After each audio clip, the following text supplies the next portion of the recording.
ناظرین، یوں تو انسان اس کرۂ ارض پر تقریباً 2 لاکھ سال سے آباد ہے، تاہم امریکہ کے ایک سائنسدان ڈاکٹر ایلس سلور نے ایک کتاب ہیومنز آر ناٹ فرام ارتھ لکھ کر تہلکہ مچا دیا ہے۔ اس کتاب میں دی گئی تھیوری نے ڈارون کی تھیوری کو بھی رد کر دیا ہے اور ایک نئی دنیا کا سفر کرایا ہے۔ ان کے دعوے کے مطابق انسان اس سیارہ زمین کا اصل باشندہ نہیں ہے، بلکہ اس کی تخلیق کسی دوسرے سیارے پر ہوئی اور اسے اس کے اصل سیارے سے کرۂ ارض پر بھیج دیا گیا یا پھینک دیا گیا۔ ڈاکٹر ایلس سائنسدان کے ساتھ ساتھ ریسرچر، رائٹر اور امریکہ کے معروف ماہر ماحولیات بھی ہیں۔ یہ بھی دھیان رہے کہ بحیثیت سائنسدان وہ کسی مذہب پر یقین نہیں رکھتے، تاہم ان کا کہنا ہے کہ انسان جس سیارے میں پیدا کیا گیا اور جہاں وہ رہتا رہا، وہ جگہ اس قدر آرام دہ، پرسکون اور مناسب ماحول والی تھی جسے VVIP جگہ کہا جا سکتا ہے۔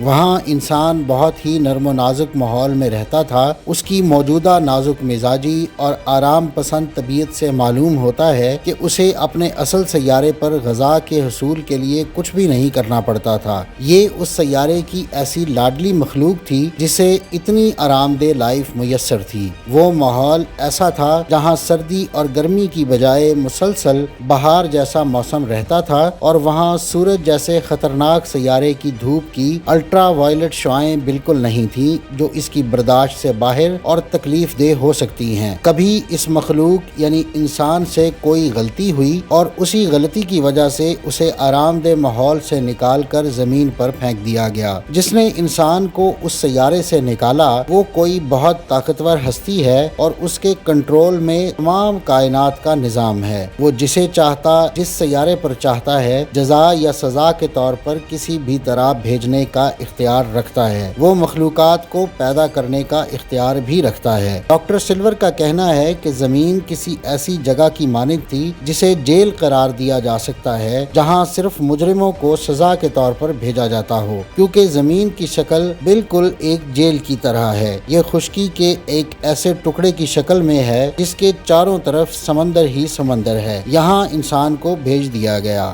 ڈاکٹر سلور ایک سائنٹسٹ ہیں جو مشاہدات کے بعد ہی کوئی رائے قائم کرتے ہیں۔ ان کی کتاب میں اس تھیوری کے سلسلے میں سائنسی دلائل کا ایک انبار ہے جن سے انکار ممکن نہیں۔ ان کے دلائل کی بڑی بنیاد جن نقطوں پر ہے ان میں سے پہلا یہ ہے کہ زمین کی گریوٹی میں اور جہاں سے انسان آیا ہے وہاں کی گریوٹی میں بہت زیادہ فرق ہے۔ جس سیارے سے انسان آیا ہے وہاں کی گریوٹی زمین سے بہت کم تھی، جس کی وجہ سے انسان کے لیے چلنا پھرنا، بوجھ اٹھانا وغیرہ بہت آسان تھا۔ اسی لیے انسان کے اندر کمر درد کی شکایت زیادہ تر اسی گریوٹی کی وجہ سے ہے، کیونکہ یہاں زمین پر رہنے والی تمام مخلوق کی ریڑھ کی ہڈی ان کے جسم کے پیرالل پائی جاتی ہے، جبکہ انسان وہ واحد مخلوق ہے جس کی ریڑھ کی ہڈی 90 کے درجے کے زاویے پر ہے۔ انسان میں جتنے دائمی امراض پائے جاتے ہیں وہ کسی ایک بھی مخلوق میں نہیں۔ ڈاکٹر ایلس لکھتے ہیں کہ آپ اس دنیا میں ایک بھی ایسا انسان دکھا دیجئے جسے کوئی بیماری نہ ہو تو وہ اپنے دعوے سے دستبردار ہو جائیں گے۔ وہیں کسی ایک بھی جانور کو دیکھ لیں، اسے وقتی اور عارضی بیماریوں کو چھوڑ کر ایک بھی دائمی مرض نہیں ملے گا۔ کوئی انسان زیادہ دیر تک دھوپ میں بیٹھنا برداشت نہیں کر سکتا، اسے کچھ ہی دیر بعد چکر آنے لگتے ہیں اور سن سٹروک کا خطرہ پیدا ہو جاتا ہے، جبکہ جانوروں کے لیے ایسا کوئی مسئلہ نہیں، بلکہ لگاتار دھوپ میں رہنے کے باوجود جانور نہ تو جلدی بیماری کا شکار ہوتے ہیں اور نہ ہی کسی اور طرح کے مرض میں مبتلا ہوتے ہیں جن کا تعلق سورج کی تیز شعاعوں یا دھوپ سے ہو۔ ہر انسان یہی محسوس کرتا ہے اور ہر وقت اسے یہ احساس ہوتا ہے کہ وہ اس سیارے کا رہنے والا نہیں ہے۔ کبھی اس پر بلا وجہ ایسی اداسی طاری ہو جاتی ہے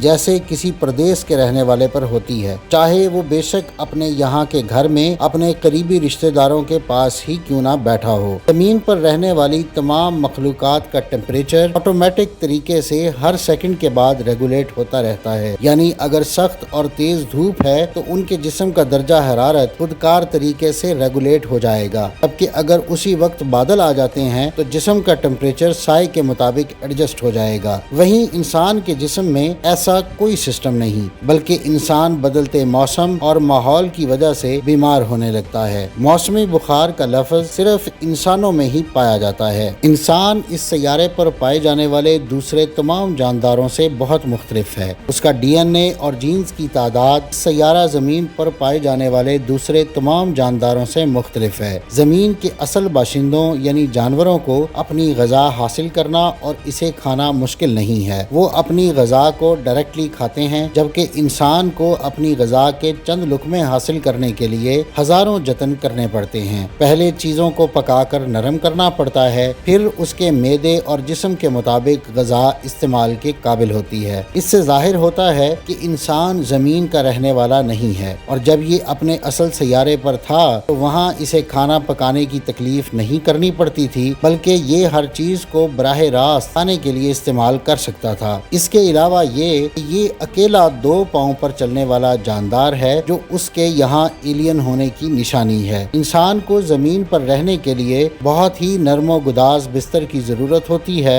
जबकि ज़मीन के असल बाशिंदों यानी जानवरों को इस तरह के नरम बिस्तरों की ज़रूरत नहीं होती। ये इस चीज़ की अलामत है कि इंसान के असल सैयारे पर सोने और आराम करने की जगह इंतहाई नरम थी, जो उसके जिस्म के मुताबिक थी। इंसान ज़मीन के सारे दूसरे रहने वालों से बिल्कुल अलग है, लिहाजा ये यहाँ पर किसी भी जानवर, बंदर या चिंपैंजी वगैरह की इर्तिकाई शक्ल नहीं है, बल्कि किसी और सैयारे से उसे ज़मीन पर फेंका गया है। इंसान को जिस असल सैयारे पर तख्लीक किया गया था वहाँ ज़मीन जैसा माहौल नहीं था, और उसकी नरमो नाजुक जिल्द जो ज़मीन के सूरज की धूप में झुलस कर स्याह हो जाती है, उसके पैदाइशी सैयारे के बिल्कुल मुताबिक बनाई गई थी। लेकिन ये इस सैयारे का इतना हसास जानदार था कि ज़मीन पर आने के बाद भी अपनी नरमो नाजुक मिजाजी को ध्यान में रख कर उसके मुताबिक माहौल पैदा करने की कोशिश में लगा रहता है। जिस तरह उसे अपने सैयारे पर आरामदेह और नरमो नाजुक बिस्तर पर सोने की आदत थी, ज़मीन पर आने के बाद वो यहाँ भी कोशिश करता है कि ज़्यादा से ज़्यादा आरामदेह ज़िंदगी गुजार सके। जैसे खूबसूरत, कीमती और मजबूत महल्लात, मकानात उसके माँ बाप को मुयस्सर थे, वो अब भी उन्हीं जैसे मकानात बनाने की कोशिश करता है। बाकी ज़मीन के तमाम जानदार और मखलूकात इससे बेनियाज हैं। उन्हें ना अच्छा सोचने की तौफीक है और ना ही अच्छा रहने की। ताहम ये और बात है कि इंसान ज़मीन के सख्त माहौल में रहकर सख्त मिजाज हो गया है, जबकि असल सैयारे पर उसकी फितरत में मोहब्बत थी और वो अमनो सुकून की ज़िंदगी गुजारता था। इंसान ज़मीन पर एक ऐसा कैदी है जिसे सज़ा के तौर पर 3rd क्लास सैयारे पर भेज दिया गया, ताकि वो अपनी सज़ा की मियाद गुजार कर अपने असल सैयारे को वापस जा सके। डॉक्टर एलिस का कहना है कि इंसान की अक्ल व शऊर की तरक्की से अंदाज़ा होता है कि इस एलियन के वालिदैन के अपने सैयारे से ज़मीन पर आए हुए कुछ ज़्यादा वक्त नहीं गुजरा, बल्कि अभी कुछ हजार साल ही गुजरे हैं। लिहाजा इंसान यहाँ भी अपनी ज़िंदगी को पहले वाले सैयारे की तरह आरामदेह बनाने के लिए भरपूर कोशिश कर रहा है। कभी गाड़ी ईजाद करता है तो कभी मोबाइल फ़ोन। अगर इंसान को आए हुए चंद लाख साल भी गुजरे होते तो ये जो इजादें आज के दौर में दिखाई दे रही हैं, ये हज़ारों साल पहले वजूद में आ चुकी होती, क्योंकि इंसान को बनाने वाले ने उसके पास अपनी ज़िंदगी बेहतर बनाने की तमाम तर सलाहियतें दी हैं। डॉक्टर एलिस सिल्वर ने जो भी नुक्ते अपनी किताब में उठाए हैं, उन्हें अभी तक कोई झूठा साबित नहीं कर सका। ये तमाम तहकीक एक साइंसदान की कोशिशों का नतीजा है और ये कोई कहानी नहीं। मज़े की बात ये है कि जो नताइज डॉक्टर सिल्वर ने निकाले वो कमोबेश तमाम मजहबी किताबों में किसी न किसी शक्ल में मौजूद हैं। लिहाजा हम ये कह सकते हैं कि डॉक्टर एलिस की थ्योरी की तस्दीक दुनिया के तमाम मज़ाहिब भी करते हैं। नाज़रीन, ये थी आज की वीडियो। अगली वीडियो तक के लिए मुझे इजाज़त दीजिए। अल्लाह हाफ़िज़।